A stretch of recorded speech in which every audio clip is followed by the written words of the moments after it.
Thank you for joining us. The conclusions have been adopted and we will publish them shortly, like we did yesterday. President of the European Council, please. Merci beaucoup. Nous venons de clôturer la réunion du Conseil européen. Vous savez, hier soir avant minuit, nous avons pu valider des points importants qui touchent au soutien à l'Ukraine, le soutien financier pour l'Ukraine, le soutien politique pour l'Ukraine. Nous avons également pu prendre des décisions en termes de sanctions qui représentent un pas en avant extrêmement important pour faire davantage de pression sur le Kremlin afin d'encourager tous les efforts pour terminer cette guerre. Ce matin et cet après-midi, nous avons eu l'occasion d'aborder les autres sujets qui étaient à l'ordre du jour. Le premier point que je veux mentionner est lié à la sécurité alimentaire. Et nous avions souhaité inviter le président Macky Sall, le président de l'Union africaine, afin d'avoir un échange avec les représentants des pays africains et d'identifier de manière opérationnelle comment ensemble, Union européenne et Union africaine, nous pouvons coopérer de manière effective pour tenter de rencontrer ce défi auquel nous sommes collectivement confrontés, c'est-à-dire prendre des mesures au départ de l'Union européenne, mais aussi des mesures de soutien en partenaire, dans l'intérêt mutuel avec les pays africains, pour veiller soit à augmenter et à améliorer les capacités de production sur le plan africain par exemple, mais veiller également à produire du soutien en termes de mesures pour pouvoir faire en sorte que on puisse éviter cette crise qui peut amener des tensions graves dans un certain nombre de pays et tensions qui peuvent avoir un impact négatif sur la situation en Europe. C'est un premier élément et vous verrez les conclusions détaillées sur le sujet. The second topic on the agenda today is the energy, and we all know this is a fundamental challenge for all of us. It's just extremely important on the one hand to discuss on the proposals put on the table by the Commission in order to prepare the following steps. WePower EU is a very important initiative. We had the occasion to exchange views and to make progress on that topic, and especially we understand this is extremely important to work on the possibility and to explore the possibility of import price caps also with international partners. We intend also to act in 4 key areas: the diversify fuels and sources. In the renewables, to speed up renewables is of course fundamental, but also to work in the field of energy efficiency. To save energy is of course a fundamental priority for all of us, and we are also determined to invest in infrastructure, in energy interconnections, and of course in renewable. We need also to improve our preparedness for possible major supply disruptions, and we have also asked the Commission to work on the optimization of the functioning of the European electricity market. Ce débat sur l'énergie a été l'occasion de réaffirmer cette ambition de traiter en européen autant que possible ce défi énergétique auquel nous sommes confrontés. Nous étions confrontés avant la guerre en Ukraine, et nous le sommes davantage encore par la situation qui est entraînée par cette situation de guerre en Ukraine. Et enfin, le troisième point que je souhaite mentionner porte sur la défense européenne. Vous aurez l'occasion de voir également les conclusions en cette matière. D'un mot, la conviction partagée autour de la table est non seulement que nous devons dépenser et investir plus, certainement, mais certainement dépenser et investir mieux, c'est-à-dire agir davantage en européen, en prenant en considération des mesures et des options comme les marchés groupés, mais comme aussi la capacité de renforcer la base industrielle, la base technologique européenne dans ce domaine, et spécialement en prenant en considération le rôle, par exemple, des petites et moyennes entreprises européennes qui doivent pouvoir participer à cette ambition commune. C'est aussi l'occasion de réaffirmer notre conviction du rôle complémentaire au départ de l'Union européenne avec l'action dans le cadre de l'OTAN. Il y aura un sommet OTAN à Madrid au mois de juin. Ce sera l'occasion, j'en suis certain, de réaffirmer cette pleine complémentarité et cette pleine coopération entre l'Union européenne et l'OTAN. Voilà les quelques éléments que je souhaitais partager en conclusion de ce Conseil européen qui s'est terminé il y a quelques instants. Madam President, you have the floor. Thank you so much. You might remember that in Versailles, the leaders decided to phase out the dependency on Russian fossil fuels as soon as possible. We started with coal.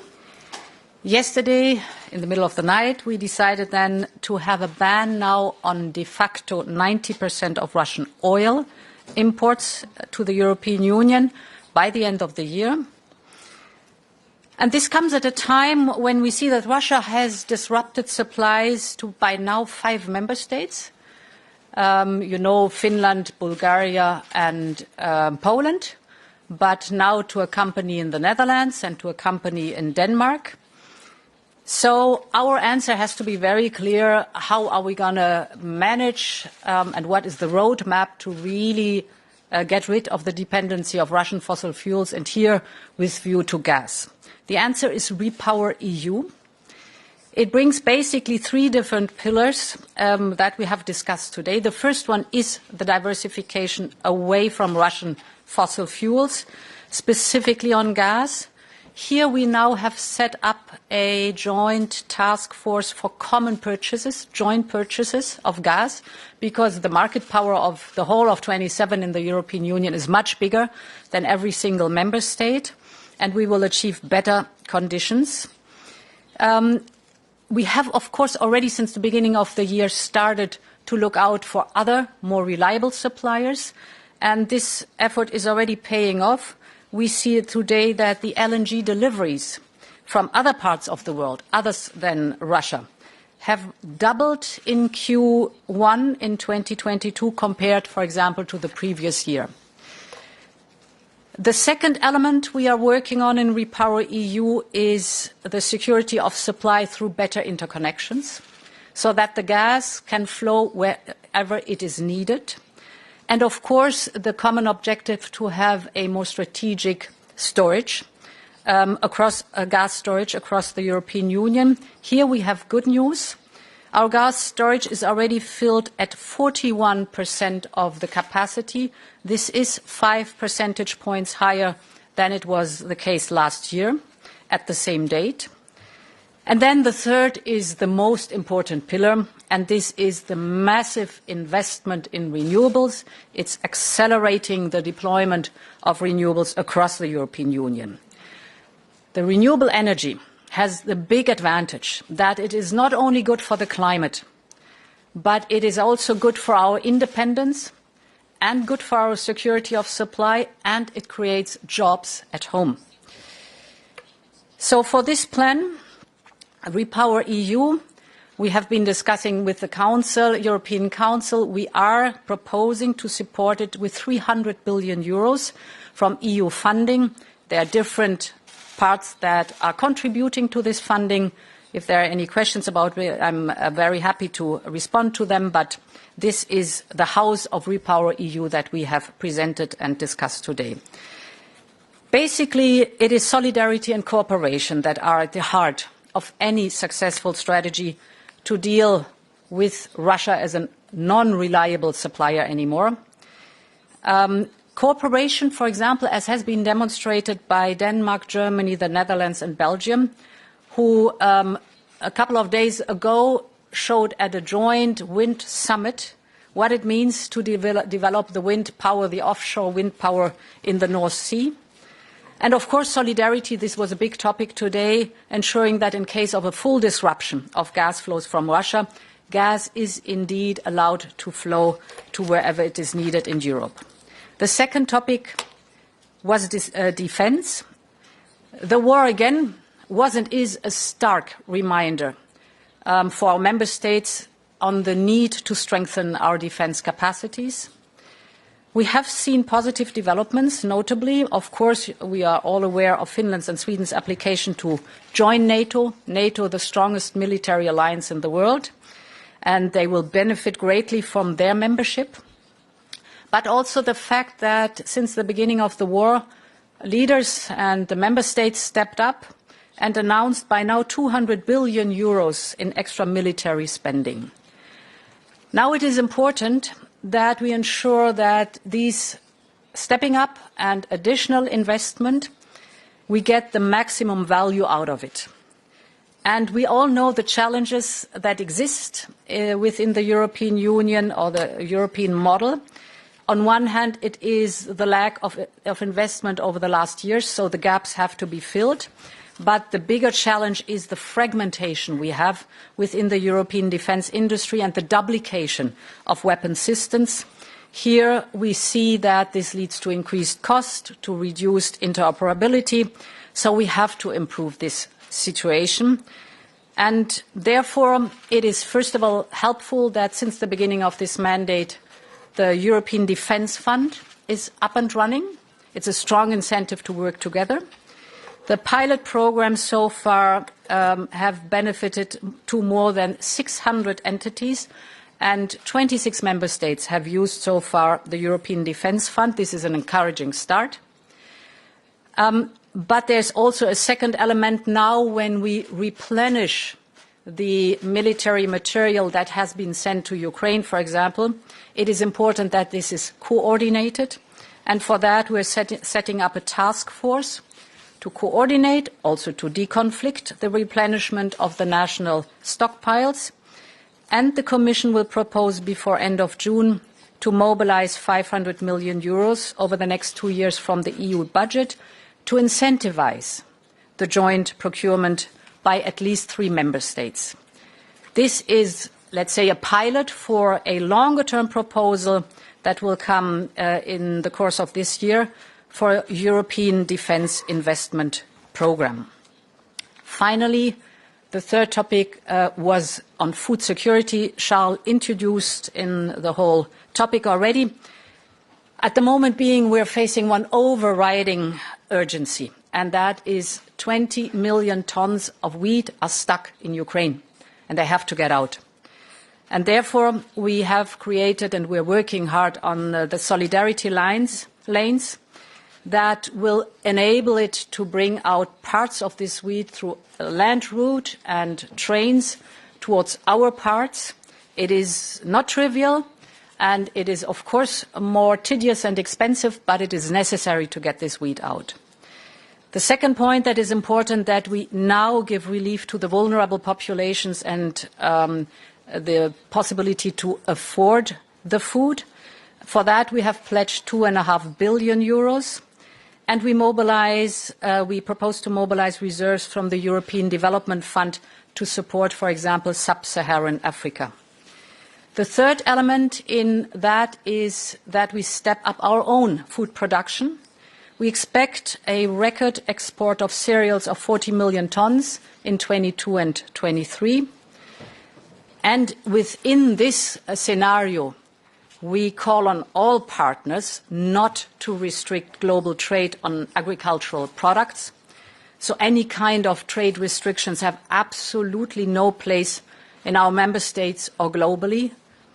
And finally, but this is the mid and long term, we really have to develop better strategies, for example, in North Africa and Sub-Saharan Africa, to increase the production and the resilience with new technologies, precision farming, the nanotechnologies that are out there. So a lot of topics that are combined to this food topic, from the urgency to the mid and to the long term.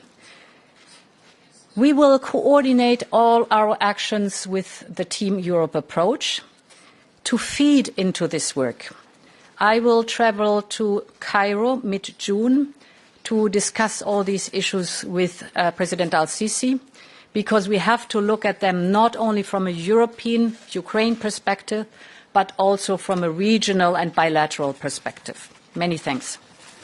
Thank you, Madam President. Anne Revant, je t'invite. Tu voulais prendre la parole? OK. Tomasz, you were next. Désolé, Anne, je pensais que tu voulais prendre la parole. It's Tomasz Bilecki, Gazeta Wyborcza and Deutsche Welle. I have a question for both presidents of wheat export from Ukraine. Do you see any chances that all these solidarity lines and calls for the EU member states for help in the export could add up to the capacity sufficient for exporting Ukrainian wheat this year, this summer?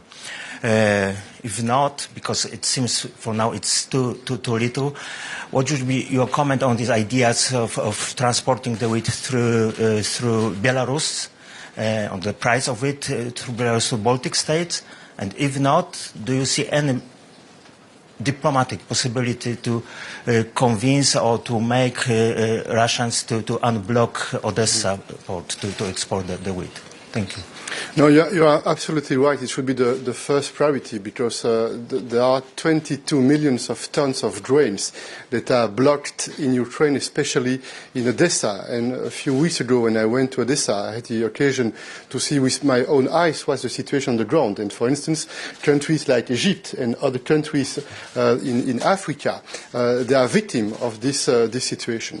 It means that we fully support all the efforts made by the United Nations in order to find an agreement to open a maritime corridor to the Black Sea.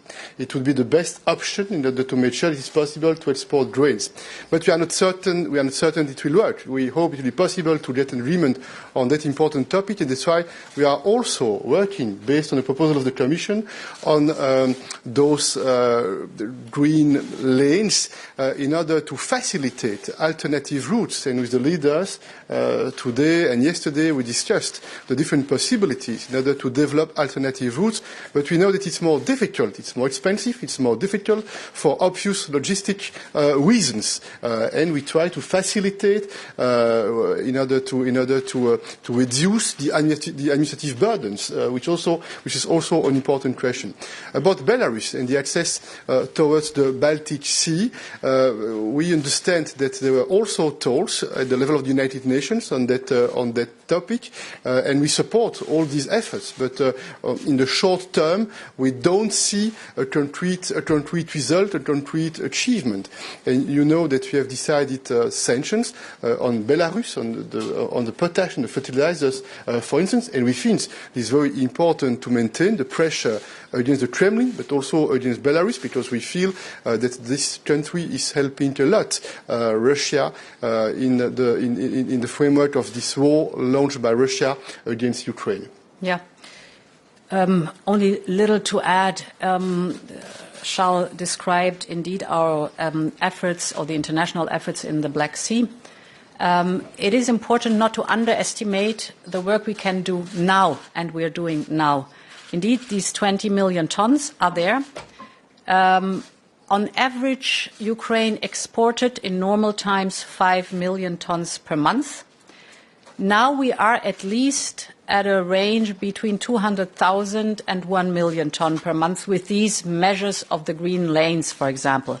Very tedious, very difficult, lots of effort, but it's something you can do right now, and we are doing right now, while the other efforts for the bigger picture, of course, are still ongoing. Yuri, you are next.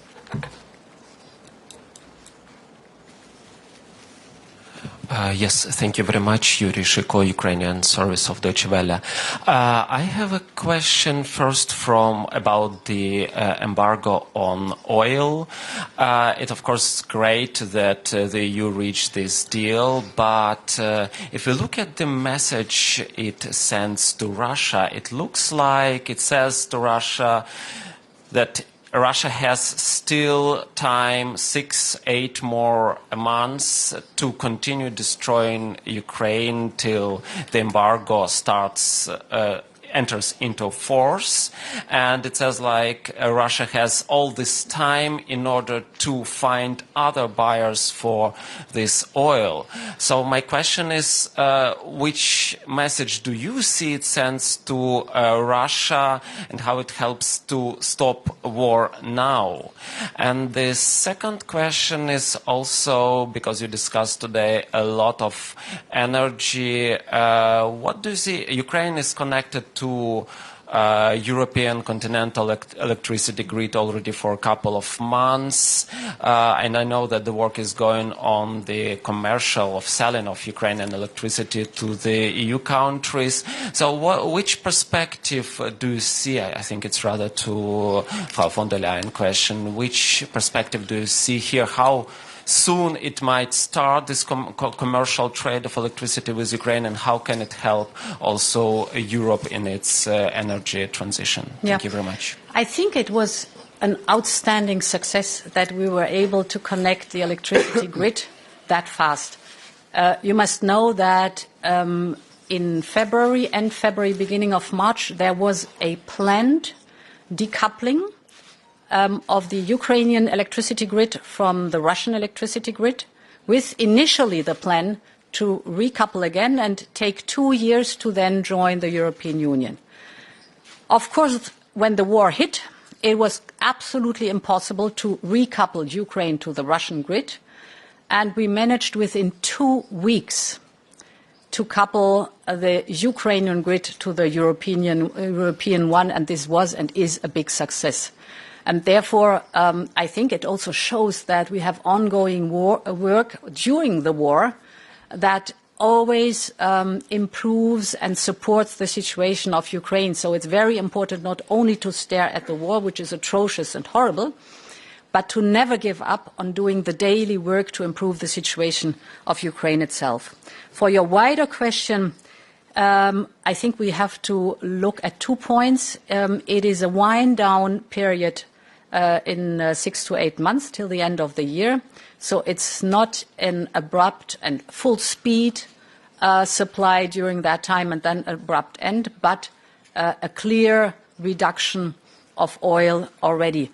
One figure I have on the top of my head is, for example, Germany told us that since the beginning of the year, where they started with 35% Russian oil, they are already down to 12% Russian oil. This shows that by just working hard on not renewing contracts, finishing contracts, and looking at other suppliers, you can fill this wind-down period much better. And most importantly, in the back is, of course, the whole big package of 6 sanctions.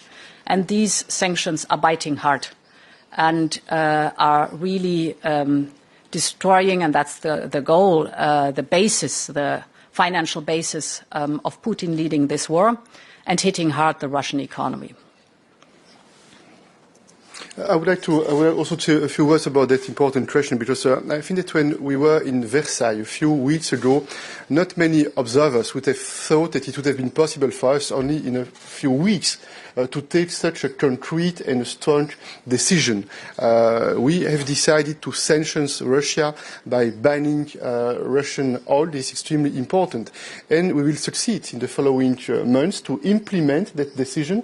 And Ursula is right when she said that it will break the financing of the Russian war machine. This is our goal. And we have 2 tools that we are using as much as we can. On the one hand, we support Ukraine with military equipment, with financial support, with material, with political support as much as we can. Also when we engage with third countries in order to have more support at the international level, point 1. And point 2, we have decided on 5 packages of sanctions. And the last one was that we have decided yesterday was more difficult, because this is about energy. And energy is a big topic, it's a big thing for the member states, for the households, for the families, for the businesses. And that's why we have decided to work on solutions, on concrete solutions, in order to make sure that the decisions we are taking are painful for Russia, for the Kremlin. This is our main goal. Dernière question. Philippe. Il faudra passer par ici.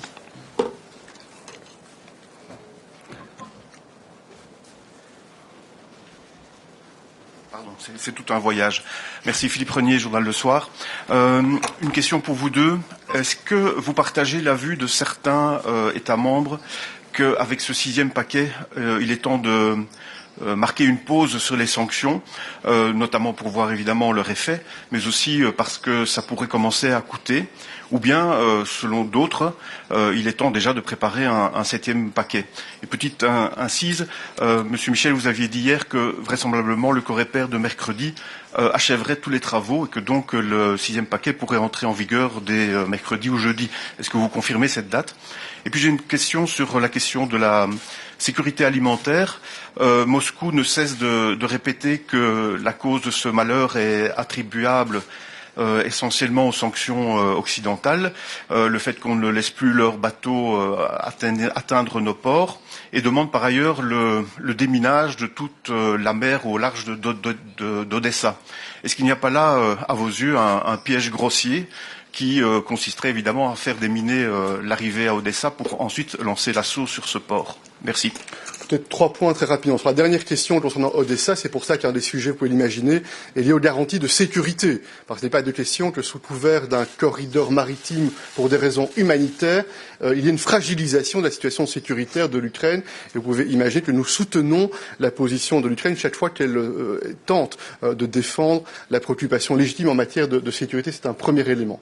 Deuxième élément, hier, je vous confirme, nous avons eu un débat qui avait été préparé les jours précédents en lien avec le 6e paquet de sanctions, et nous nous concentrons sur la mise en œuvre du 6e paquet de sanctions. Ça n'empêche pas que l'un ou l'autre membre du Conseil européen puisse avoir des opinions sur les sujets de sanctions additionnelles, mais nous sommes concentrés sur la mise en œuvre du 6e paquet de sanctions, décision qui a été prise. Et je vous confirme ce que j'ai indiqué hier, dans la mesure où les textes juridiques sont d'ores et déjà en cours de rédaction, et que la procédure pourra donc démarrer à partir de demain. Est-ce que ça veut dire que les textes seront envoyés demain et validés demain soir ou validés le lendemain? Il y a peut-être une question d'heure en lien avec les rédaction juridique des textes, mais je peux vraiment vous confirmer que dès demain, la procédure en bonne et due forme démarre, puisque dès demain, les textes juridiques sont susceptibles d'être adressés à l'ensemble des membres du COREPER.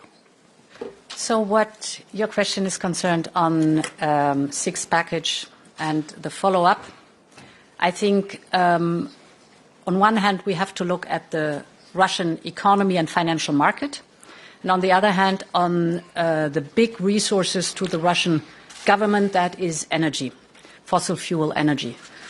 And we have now clearly addressed the 3 topics of coal, oil and gas with 2 sanction packages and Repower EU. And the 6 sanction packages are also, of course, addressing the financial sector and hurting it heavily. The same goes for the Russian economy. And for me, it is important now, after having put in place the structure on the energy element, that we look in the financial and the economic sector of Russia, whether there are attempts of circumventions now or trying to move away from this situation. And therefore, I would not exclude that we over and over will have to readdress the situation, that we close loopholes, that we stop circumventions, so that we keep on working on that. But the big bulk on energy, this is up and running, this is on the road in what we've just described. On the looming food crisis, that the fact that there is a severe food crisis developing is only the fault of Russia's unjustified war. Without this war, we would not have it. And we should always, over and over, repeat that. Russia is not only blocking the export of Ukrainian wheat, it is bombarding warehouses where wheat is stored deliberately. Of course, you know that they are also mining the fields where Ukraine could have the next harvest of corn. And I want to be very clear. We have no sanctions on food and agricultural products. No sanctions on that. And important also, if you are speaking about fertilizers, for example, third countries have access to all the fertilizers, for example, from Russia. This was a clear decision that we say humanitarian goods and food, agriculture, wheat, of course, is a part of it, no sanctions on it. So it's a complete misinformation from Russia's side. The only reason why we are struggling now with the food crisis is because of this brutal, unjustified war against Ukraine. Thank you, Madam President. This concludes our press conference. It's a matter of minutes for the publication of the conclusions.